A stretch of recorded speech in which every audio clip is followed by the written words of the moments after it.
Amigos televidentes de todo el país, buenas noches y bienvenidos. Gracias por su fiel sintonía de todas las noches. Aquí iniciamos y lo hacemos junto a nuestro equipo periodístico. Le damos la bienvenida ya a Maite Morán y Julio César Saona. Mi querida Maite, empezamos contigo. Buenas noches. Buenas noches, Anali, compañeros, amigos televidentes. Hoy vamos a conocer de dónde sacan los vacunadores extorsivos nuestros datos personales. Permanecemos muy atentos y bien, saludamos ya a Julio César Saona. Mi querido Julio César, ¿desde qué parte de la ciudad nos reportas? Buenas noches. Anali, querida, además de Maite, buenas noches, amigos televidentes. Un gusto poder acompañarlos. Nosotros desde el distrito Pascuales, en donde tenemos que informar, lamentablemente, de una nueva muerte violenta que sucedió en horas de la tarde, justamente en estos sectores o en este punto cercano. Más adelante tendremos los detalles respecto a lo que ocurrió. Cómo no, en breve regresamos con ustedes, compañeros. Y bien, amigos, permanezcan muy atentos porque ahora nos enlazamos ya con Charlie Pisa para conocer sobre el trabajo excepcional por parte de inteligencia que ha permitido liberar a una persona que se encontraba secuestrada. Tú tienes toda la información y los detalles. Charlie, adelante, por favor.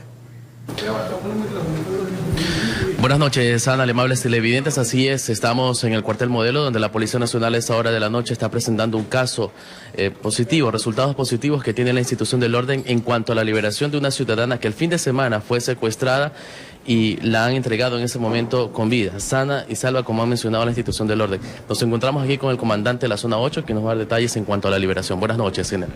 Buenas noches, así es, el día sábado, en horas de la noche, aproximadamente a las 22 horas, en la avenida Francisco de Orellana, fue secuestrada la señorita de 29 años, oriunda de Ibarra, por unos sujetos indiscriminados, los cuales al día siguiente enviaron mensajes e hicieron llamadas extorsivas a la familia, exigiendo $30,000 para su liberación y para no atentar contra su vida.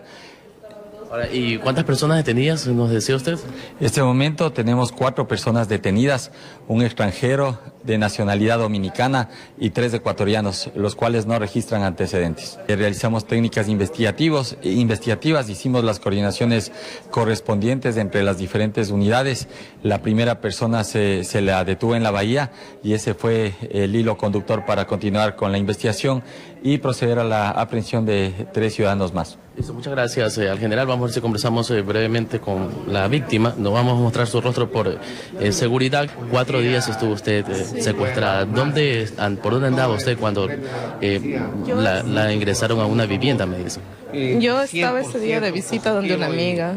Solicitamos un InDriver y el InDriver avanzó unos 100 metros y me secuestraron. ¿Qué decían? ¿Que buscaban usted tarjetas de crédito? ¿Que decían que era comerciante?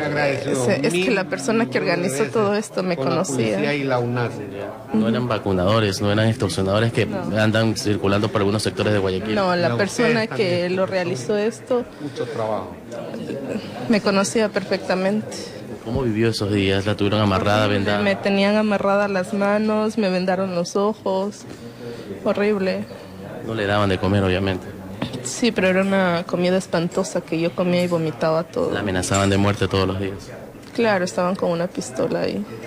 Y de hecho el día de hoy pensé que me iban a matar porque me jalaron y me subieron a una moto y el otro tipo me tenía con una pistola.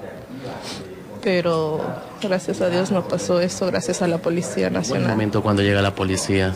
¿Usted esperaba ese instante lo antes posible? Es que a mí me botaron en un charco de lodo ahí y yo avancé, yo les vi las camionetas, pero no sabías que era de la policía y acudió un chico a darme ayuda, un morador del sector.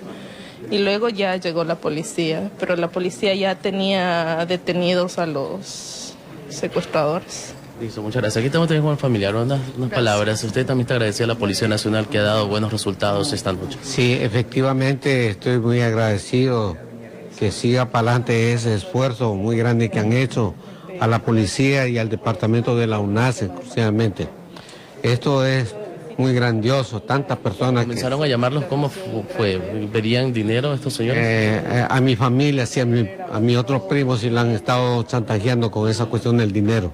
No sabemos la cantidad todavía, parece que son más de $100,000. Listo, muchas gracias. Fueron palabras de la víctima, como también de su familiar y del comandante de la zona 8. La ciudadana fue secuestrada desde el fin de semana y hoy logran liberarla en el sector del Daular. Se encuentra sana y salva, ya fue entregada a su familia, como ustedes observaron, por la señal de RTS y por su informativo La Noticia. Adelante. Impactantes declaraciones. Te agradecemos, Charlie, por este completo reporte. Y bien, retomamos la comunicación contigo, Julio César, para conocer la ampliación sobre este hecho criminal en el noroeste de Guayaquil. Te escuchamos. Analí, amigos televidentes, buenas noches de nuevo. Y así es, tenemos que lamentar, o por lo menos tenemos que volver a contar este tipo de noticias trágicas que las estamos dando día a día. Una nueva muerte violenta es lo que se suscitó en la parroquia Pascuales cuando sujetos desconocidos empezaron a perseguir al conductor de una tricimoto. Al verse acorralado, 6 disparos después, pues la policía llegó para, más que nada, hacer las investigaciones respectivas. Tenemos un informe respecto al tema. Adelante con el video.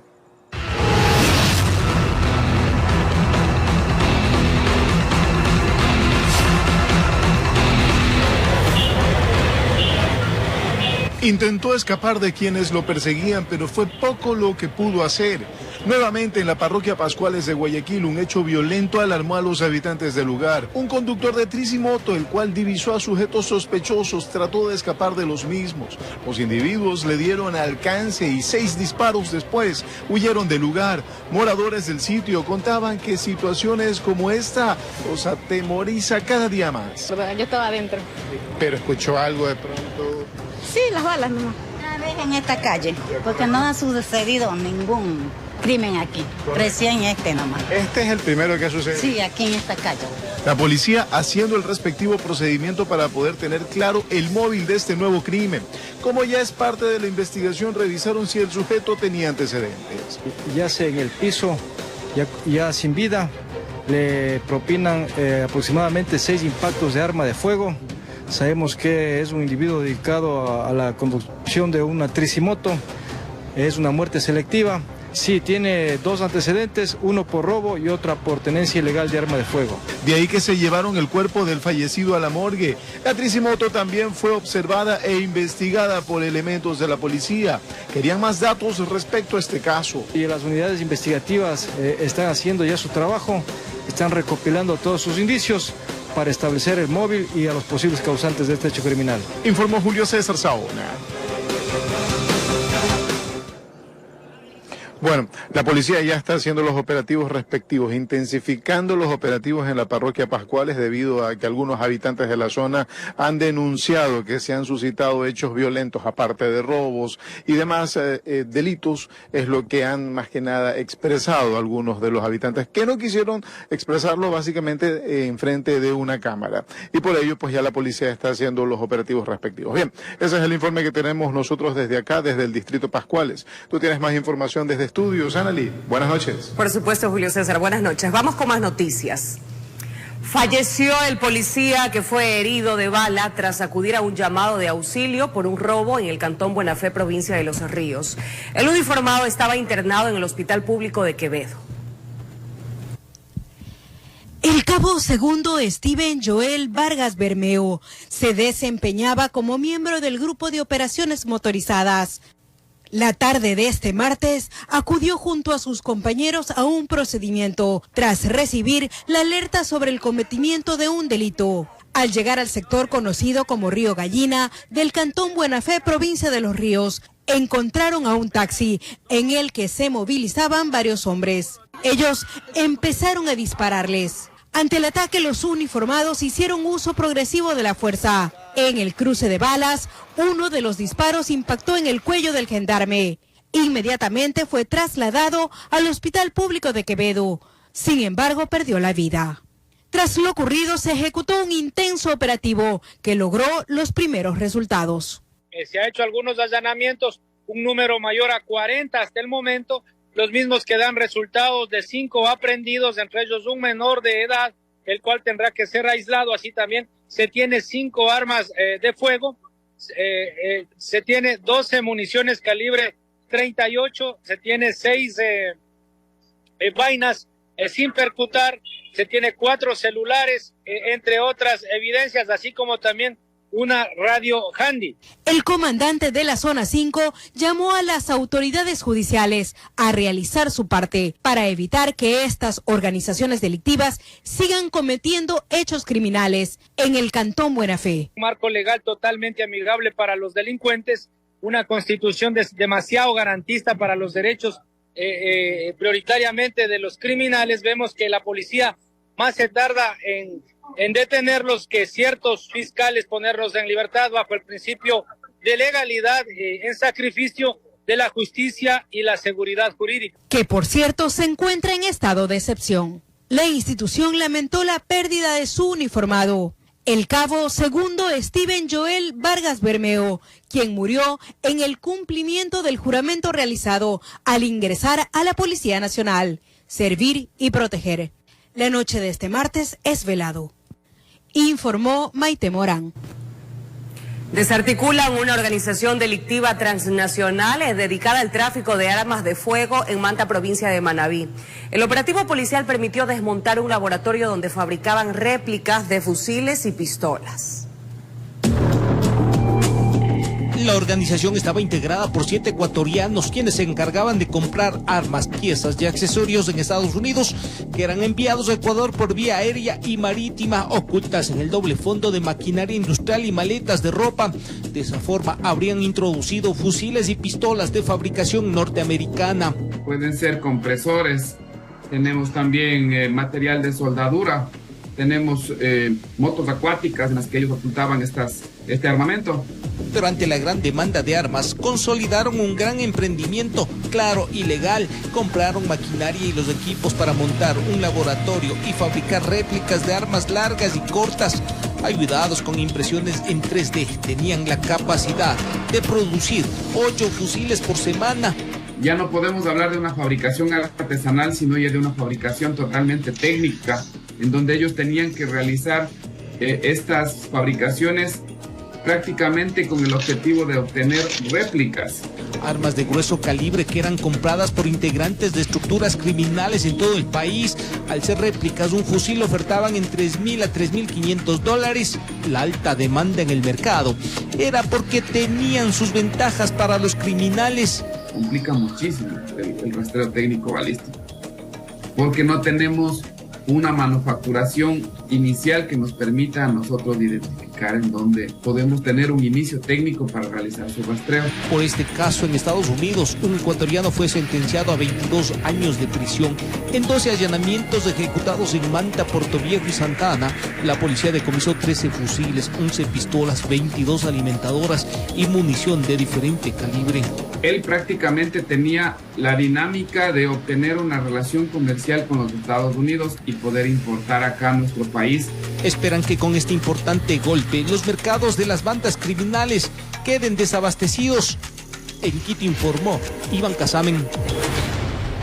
Y más adelante, amigos, en un lamentable suceso les contaremos sobre el fallecimiento de un motociclista tras ser arrollado por un camión tras perder el equilibrio debido a un bache en el suroeste de Guayaquil.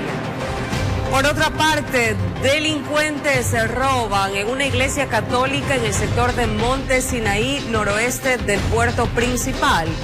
La ampliación de estos hechos en pocos minutos.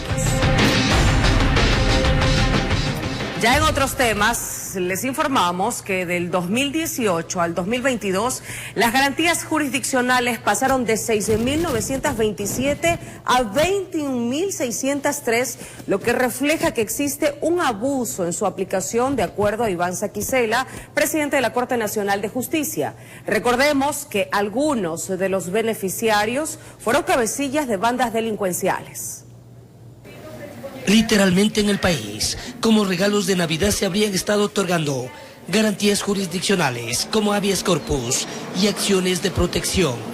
De forma general, del 2018 al 2022, las garantías jurisdiccionales pasaron aceleradamente de 6.927 a 21.603. Esto alertó a la Corte Nacional de Justicia, cuyo presidente personalmente entregó a la Asamblea Nacional una propuesta de reforma legal a la Ley Orgánica de Garantías Jurisdiccionales y Control Constitucional, que permita ponerle un alto a algunos jueces generosos. Ni de lejos podemos plantear que no hay una razón de ser de las garantías jurisdiccionales. Pero a todas luces preocupa especialmente en materia de acción de protección y habeas corpus. Ha habido un abuso. Es desde el 2008 que no se han registrado cambios en este ámbito y que hoy se pretende modificar, entre otras cosas, lo relacionado a impedir que se presenten de 15 a 20 acciones de protección de un mismo tema. Ha habido casos mediante medida cautelar, mediante habeas corpus, se ha llegado a modificar una pena privativa de la libertad decidida por un juez penal. También ha sucedido que por atención médica se les otorgue la libertad a personas sentenciadas a pena, en condena ejecutoriada. La propuesta es que no se puede conceder la libertad, sino que tiene que haber la atención de salud. El legislativo comprometiendo su apoyo. Lo pondremos en consideración del CAL esta misma semana con un informe de la UTR. Informó Héctor Romero. Diferentes reacciones genera el anuncio que habría efectuado el presidente Guillermo Lasso en un medio de comunicación internacional de disolver la Asamblea Nacional si quieren destituirlo. Esto sería en respuesta al proceso de juicio político que se tramita en su contra. Una publicación del medio de comunicación Financial Times con el titular presidente de Ecuador propone disolver al Congreso si intentan destituirlo. Esto tras una entrevista que habría otorgado Guillermo Lasso. Trae nuevamente a la palestra política la posibilidad de la muerte cruzada. Virgilio Saquicela, titular de la Asamblea Nacional, fue uno de los primeros en reaccionar. Lo hizo de forma crítica. Se dice que supuestamente se ha obstaculizado el plan de desarrollo nacional, eso lo dijo el jefe de Estado hace días en un medio de comunicación, y que esa sería la causa para aplicar una muerte cruzada o disolución de la Asamblea Nacional. Si eso ocurrió, la ley de inversiones hace más de un año, ¿por qué no lo hizo hace más de un año? Es mi pregunta. ¿Por qué no lo hizo hace 8 meses, hace 6, hace 5, hace 4, 3, 2, 1? ¿Por qué no lo hace hoy día? Para Saquicela en este punto sería extemporáneo. ¿Eso sería ilegal entonces? Bueno, más allá de ilegal sería inconstitucional, porque no se está aplicando expresamente lo que dice la norma constitucional. Lo que queremos nosotros es sostener de que estamos dentro del marco democrático y constitucional sujetos al juicio político. ¿Y esa designación, presidente, de nuevas autoridades en el legislativo sería negociable como para que no dar paso al juicio político precisamente? Yo soy un hombre de derecho, aplicaremos estrictamente lo que diga nuestra conciencia y nuestro conocimiento respecto de lo que sea el juicio político. Yo no me presto para ese tipo de negociaciones. Proceso de juicio político a Lasso que trae más de una incertidumbre, informó Héctor Romero. El gobierno rechaza la liberación de alias Elvi, pues un juez de Quinindé le otorgó medidas sustitutivas a quien sería el presunto cabecilla de un grupo criminal armado. El Consejo de la Judicatura decidió suspender al magistrado. Se trata de alias Elvi, ciudadano colombiano, quien por orden de un juez de Quinindé fue puesto en libertad con medidas sustitutivas. No estuvo ni 24 horas tras las rejas. Indica que el procedimiento sean notificados los defensores públicos 72 horas antes. Según las investigaciones, Elvi sería uno de los responsables de la matanza en el puerto de Esmeraldas, que dejó como saldo 9 acribillados. Además, supuesto cabecilla de un grupo criminal y quien tendría nexos con un grupo irregular armado de Colombia. Desde el Consejo de la Judicatura se decidió suspender por un plazo máximo de 3 meses al juez de la Unidad Judicial Multicompetente, por lo que el servidor no recibirá remuneración alguna. Se instruyó a la Dirección Provincial de Esmeraldas que, respetando los principios de independencia judicial, inicie con el correspondiente procedimiento disciplinario contra el juez. El gobierno, por su parte, rechaza esta clase de decisiones judiciales. No miramos el contexto, pese a que tiene una boleta de detención por porte de armas y que le costó a Fuerzas Armadas y Policía hacer un operativo para poder lograr su captura. Informó Marilyn Jaramillo.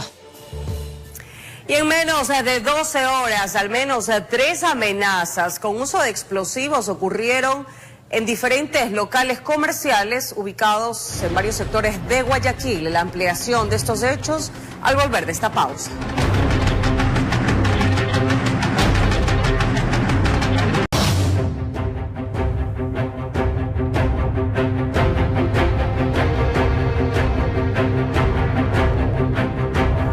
noticias para todos ustedes. Al menos 3 amenazas con uso de explosivos ocurrieron en menos de 12 horas en locales comerciales ubicados en diferentes sectores de Guayaquil. Estos actos delictivos guardarían relación con las denominadas vacunas extorsivas. El primer caso fue reportado la noche de este lunes en las calles 38 y La B, suburbio de Guayaquil. Delincuentes arrojaron un taco de dinamita en el portal de un domicilio. Afortunadamente, el artefacto no estalló, pero sí causó pánico en el sector. Una persona en bicicleta y una otra persona tiraron la bomba y ya prendida, pero no explosionó, no la tiraron bien, más claro. No, ya no es la primera, ya son como unas 6 veces que ya han intentado. La otra es una balacera también, le vino a correr balas. Ya a la 1 de la mañana de este martes, en la ciudadela Montebello, en el noroeste, ocurrió un caso similar. Un artefacto explosivo apareció en los exteriores de una farmacia. Según propietarios de otros negocios, los responsables dejaron además panfletos con amenazas. La mayoría de los días vienen a sorprender aquí con esa cuestión de que traen unos panfletos y no dejan trabajar a nadie. Todo el mundo está cerrando los negocios por esta situación. Horas después, cerca de las 6 a.m., la propietaria de un pequeño bazar ubicado en Mucholote 1, en el norte, alertó a la policía de una amenaza con bomba. La perjudicada denunció que está siendo víctima de extorsión. El día jueves me solicitaban $3,000, que si no les daba iban a atentar contra nosotros. Y de ahí volvieron a escribirme el día de ayer que no estaba haciendo caso a eso y que iban a tomar medidas. Estos 3 casos ocurrieron en menos de 12 horas en Guayaquil. Si bien en ninguno de ellos los artefactos estallaron, los mismos continúan aumentando el temor en las calles. Las cifras así lo reflejan. En el caso de los atentados con explosivos en lo que va del año, en la zona 8 del Guayas se registran más de 120, mientras que las extorsiones de todo tipo rebasan las 800. Esto según estadísticas policiales. Informó Jorge Salazar. En un hecho similar, las instalaciones de la Policía Judicial del Cantón Daule fueron el objetivo de sujetos desconocidos, quienes perpetraron un atentado con explosivos, generando daños a la estructura y a la propiedad privada. El oramen que quedó sobre la acera demuestra la fuerza de la carga explosiva. Se trata del ingreso hasta las dependencias de la Policía Judicial en el Cantón Daule, sitio hasta el cual llegaron sujetos desconocidos para arrojar el artefacto. La puerta de metal también se vio afectada por las esquirlas que salieron disparadas en el momento de la detonación. El poder de la carga hizo que atravesaran el pesado metal que cubre la entrada. Se produce la explosión de un artefacto en los exteriores de la Policía Judicial de aquí del Cantón. Según el reporte policial, el suceso se registró alrededor de la 1:30 en la madrugada de este martes. En el cual, producto de esta explosión, destruyen la puerta en su parte exterior, así como también la ventana de un vehículo que se encontraba en la parte externa de las instalaciones de Policía Judicial. Ninguna persona herida, nada.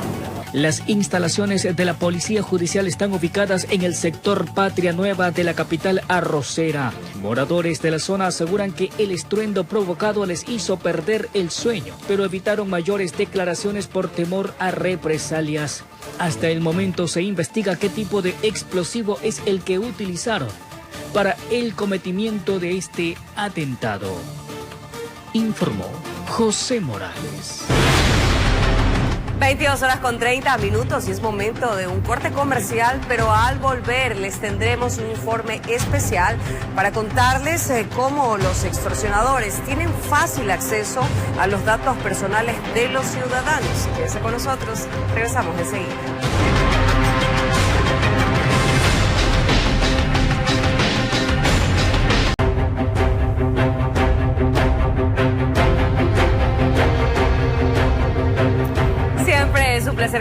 acompañen, amables televidentes. Y mucha atención con la siguiente información porque podría ser su caso. Los vacunadores extorsivos obtienen su información personal con más facilidad de lo que usted cree. Nos acompaña en estudio nuestra compañera Maite Morán, quien nos explica esta lamentable realidad y cómo protegerse ante el accionar del AMPA. Maite, bienvenida. Buenas noches, Ana y amigos televidentes. Mes a mes, personal de las empresas de servicios básicos dejan en las puertas de nuestros hogares las planillas de pago. ¿Qué relación tiene esto con los vacunadores extorsivos? Se lo explicamos en el siguiente informe especial. Yanina ejercía su profesión de médico con normalidad hasta que empezó a recibir llamadas extorsivas. En la cual pues mencionaba de que yo tenía que dar una suma de dinero, ¿ok? Mensualmente. Si no, caso contrario, le iban a hacer daño a mi esposo, a mis hijos, y que ya conocían de mi domicilio, del lugar de trabajo, todas mis redes sociales, que tenían toda la información de mí y que por lo tanto querían que yo pagara una cuota mensual. ¿De cuánto era la cuota? $400. Por el acoso de las organizaciones delictivas, su vida tranquila se convirtió en un caos, tanto que llegó a necesitar ayuda psiquiátrica. Estuve con medicina por algunos meses porque caí en un estado de depresión, de ansiedad, de paranoia más que nada. Yanina y su familia abandonaron la provincia en la que residían, huyendo de los extorsionadores. Me seguían enviando mensajes a mí y siempre se metían primero con la parte profesional, como que dígame, quiero una consulta, necesito que me atendieran, pero a la larga eran estas personas que trataban de intimidarme a mí y a mi familia. Siente que no tuvo respaldo por parte de las autoridades. En fiscalía lo único que me dijo el agente y por vía telefónica me dijo que estos casos son muy comunes y que yo era una más de la lista, o sea que yo misma más o menos tomara las medidas de precaución. Pero ¿cómo hacen los vacunadores extorsivos para conseguir nuestros datos personales con tanta facilidad? Sorpréndase, las empresas de servicios básicos se lo facilitan. ¿Cómo? Dejando en las puertas de nuestros hogares las facturas, que pueden ser leídas y robadas por cualquiera. En estos documentos constan, además de sus nombres y lugar de residencia, su número de cédula, su celular y su cuenta de mail. Pero ¿por qué es necesario que se divulgue esta información confidencial para cobrar las planillas? Porque son documentos validados por el SRI, son documentos homologados, en el cual toda esta data debe estar en el documento así aprobado. Como correo electrónico, como celular, cédula, tal como indica, porque es un documento tributariamente hablando validado ya por el ente SRI. ¿Saben que esta información la pueden utilizar los vacunadores extorsivos? Así es, correcto. Sobre aquello se está tomando correctivos o actualizaciones para ver de qué forma podemos nosotros mejorar esta situación. El problema es que con estos datos se puede encontrar en Internet más detalles sobre usted, como información personal, profesional y financiera. Y es así como los antisociales perfilan a sus víctimas. Empecemos a autoprotegernos. En este caso, la recomendación es requerir a la empresa pública que solo nos haga llegar la planilla a nuestro correo electrónico, evitando las facturas físicas a domicilio. Informó Maite Morán. Sí, justamente, para proteger su información personal, le volvemos a indicar. Lo que debe hacer es acercarse a la entidad correspondiente. Allí pide que por favor solamente en las facturas sean enviadas a su correo electrónico. Pero sorpréndase porque existen otras formas en que los vacunadores extorsivos llegan a saber todo sobre usted. Esto se lo contamos mañana en una segunda parte de Datos sin Privacidad. Veamos la información.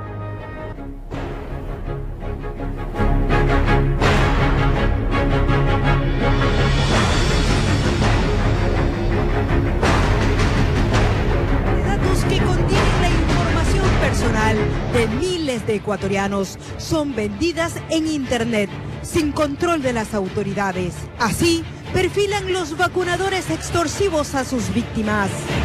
¿Cómo puede evitar que su número de celular, lugar de residencia y situación financiera esté al alcance de las organizaciones delictivas. Se lo explicamos este miércoles 19 de abril a las 22 horas en La Noticia, emisión estelar. Una situación sin duda alarmante. Analí, tú continúas con más noticias. Excelente trabajo, Maite. Muchísimas gracias por las recomendaciones. Estaremos atentos de esa segunda entrega. Y bien, es momento de enlazarnos nuevamente con Charlie Pisa. Nos tiene una información muy importante que compartir con todos ustedes, amigos televidentes. Charlie, te escuchamos.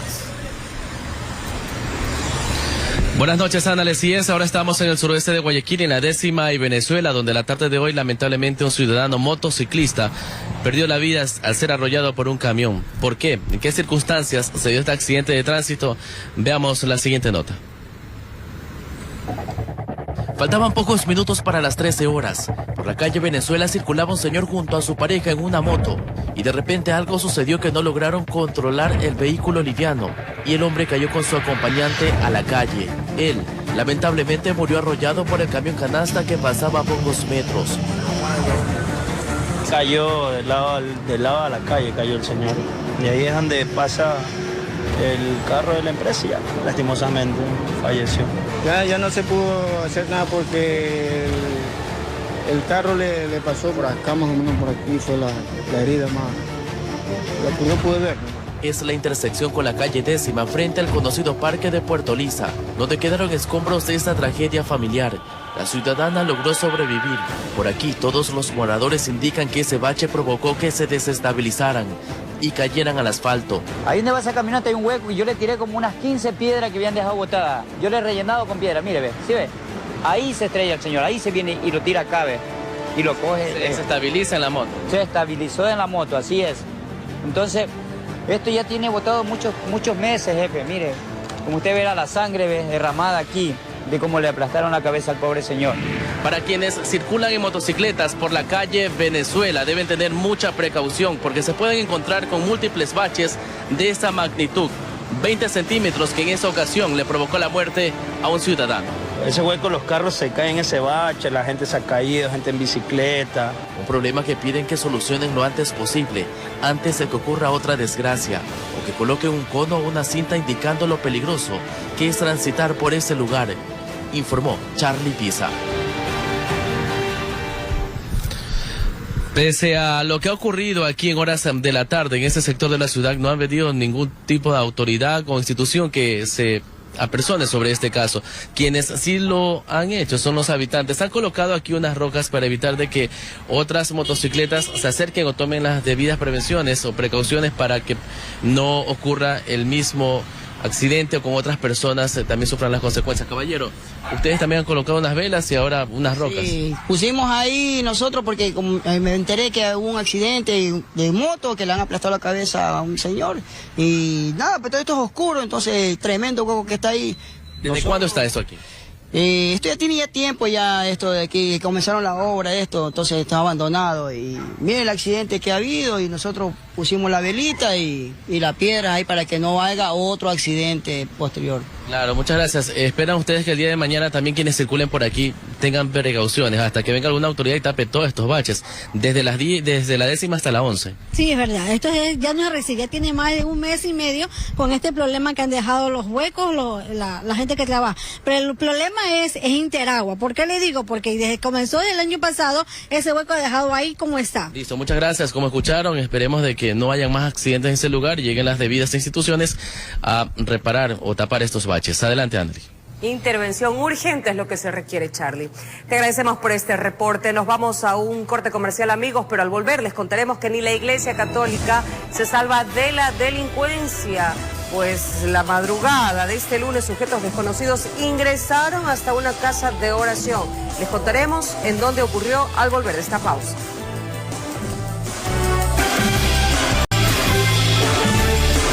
Vamos con lo anunciado. Ni la Iglesia Católica se salva de la delincuencia. La madrugada de este lunes, sujetos desconocidos ingresaron hasta una casa de oración situada en Monte Sinaí, donde se sustrajeron varios objetos de valor. La comunidad católica considera que con el trabajo unido se puede recuperar lo sustraído. pero lo único que lamentan es la pérdida del denominado Santísimo, aquella hostia de mayor tamaño que el sacerdote levanta delante de los feligreses mientras celebra la misa, un elemento que para la delincuencia no tiene valor, pero que para los creyentes representa todo. Se sustrajeron el Santísimo, que para nosotros los católicos es lo más fuerte y realmente lo más grande que tenemos. Al decir cuál es el valor económico de pérdida, no podríamos decir que es un valor económico lo que tenemos, es un valor irreparable lo que se nos han sustraído. El suceso habría ocurrido durante la madrugada de este lunes, aprovechando la presencia de lluvia fuerte sobre Guayaquil. El implicado o los implicados treparon el muro de cemento y procedieron a retirar cada pieza que conforma la pared de bambú que guarda las piezas religiosas dentro de la iglesia llamada El Bautismo de Jesús, ubicada en la cooperativa Ebenezer en Monte Sinaí. Se nos llevaron, sí, los copones, se nos han llevado micrófonos, guitarra, varios copones más que teníamos allí en la sacristía. Pero lo que extraña a todos es que la persona que cometió el hecho delictivo sabía precisamente qué es lo que tenía que encontrar y cómo lograrlo. Para ello, entró en la iglesia, forzó las seguridades de la puerta de ingreso hacia la sacristía. Allí supo el sitio exacto donde se guardaban las llaves que le permitió, segundos después, abrir el sagrario y sacar 2 copones bañadas en oro. Una de ellas era la que contenía el denominado Santísimo. Le comento que aquel que se llevó, lamentablemente, hay que más bien ponerlo en oración. Pedir misericordia, porque ni siquiera se imagina lo que va a ocurrir. Ahora el personal que colabora en la iglesia solicita que alguna empresa o algún fiel católico les ayude con el material necesario para reforzar la seguridad de este centro de oración. Informó José Morales.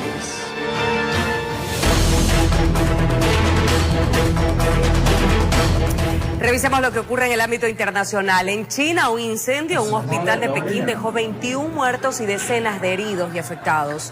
Videoaficionados captaron los momentos de pánico que vivieron los pacientes que intentaban escapar por las ventanas. El fuego fue apagado media hora más tarde y los servicios de socorro lograron evacuar a 71 personas de ese centro de salud. Las autoridades investigan las causas que provocaron las llamas. Mientras que en Rusia, el periodista estadounidense Evan Gershkovich compareció ante una corte para apelar su detención por cargos de espionaje dentro de una campaña del régimen de Putin contra la disidencia durante la guerra en Ucrania. Tanto el periodista como el gobierno de Estados Unidos han rechazado rotundamente las acusaciones. Mientras tanto, Putin viajó por sorpresa a los territorios que su ejército ha ocupado en el este de Ucrania, donde asistió a una reunión del mando militar, al tiempo que continúan los ataques contra suelo ucraniano.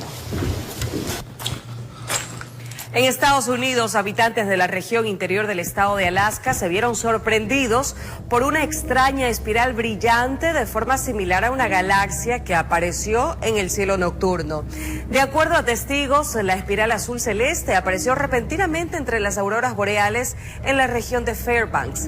El inusual fenómeno fue observable durante varios minutos antes de desaparecer. De acuerdo a expertos astrofísicos, el fenómeno fue causado por el exceso de combustible liberado por un cohete que había despegado de California horas antes.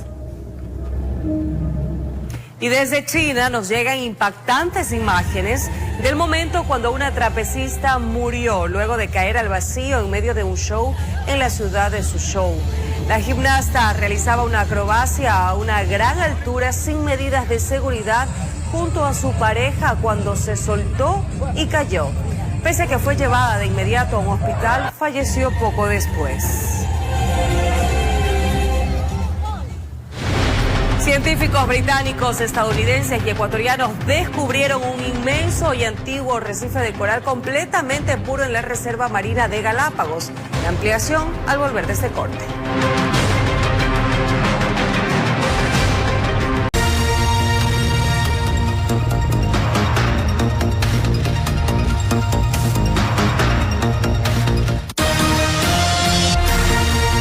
Atentos, noticia de última hora, amigos. Una fuerte balacera se registra en estos momentos en el cantón Yaguachi, en la provincia del Guayas. El tiroteo comenzó mientras agentes de la policía realizaban operativos de control rutinarios. En videos que circulan en redes sociales se observa a los uniformados desplegados en varios sectores de ese cantón.